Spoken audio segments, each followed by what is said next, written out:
Il n'avait jamais de temps pour elle. Pour lui, les filles étaient sans valeur. Et Lara a donc grandi sans l'amour de son père. Des années plus tard, les frères d'Elara, devenus de jeunes hommes, faisaient leurs valises pour l'Europe. Leur père leur glissa de épaisses liasses de billets dans les mains et dit avec fierté « Faites fortune, mes fils, vous êtes l'avenir de cette famille !» Elara regardait la scène depuis le seuil de la porte. Son père la remarqua. « Ne t'en fais pas pour ces choses-là. La place d'une femme, c'est à la cuisine. Apprends plutôt à faire un bon ragoût. » Ces mots étaient pires que des balles pour Elara.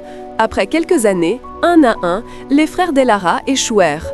Les appels téléphoniques devinrent sombres, les lettres rares et pleines d'excuses. À chaque nouvelle déception, les épaules de leur père s'affaissaient un peu plus.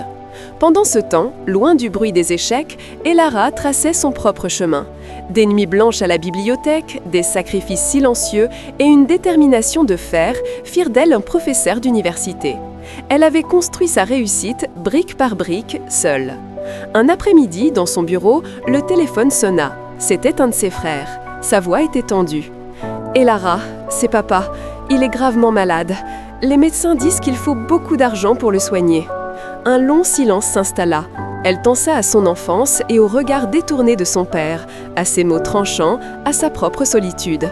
Chaque blessure, chaque humiliation qu'elle pensait avoir enterrée refit surface. Elle prit une profonde inspiration et, dénuée de toute émotion, dit « La place de la femme, c'est à la cuisine, n'est-ce pas ?»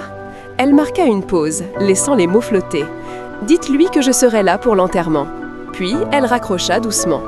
Dans la chambre d'hôpital stérile, le frère répéta le message à leur père. Armand, frêle et affaibli dans son lit, entendit ses propres paroles, transformées en une sentence finale.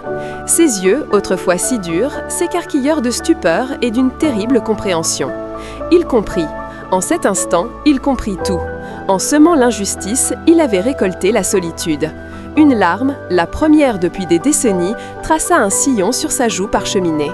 Et vous, pensez-vous que Elara a eu tort de réagir ainsi? Et surtout, qu'auriez-vous fait à la place de Elara? Laissez votre réponse en commentaire.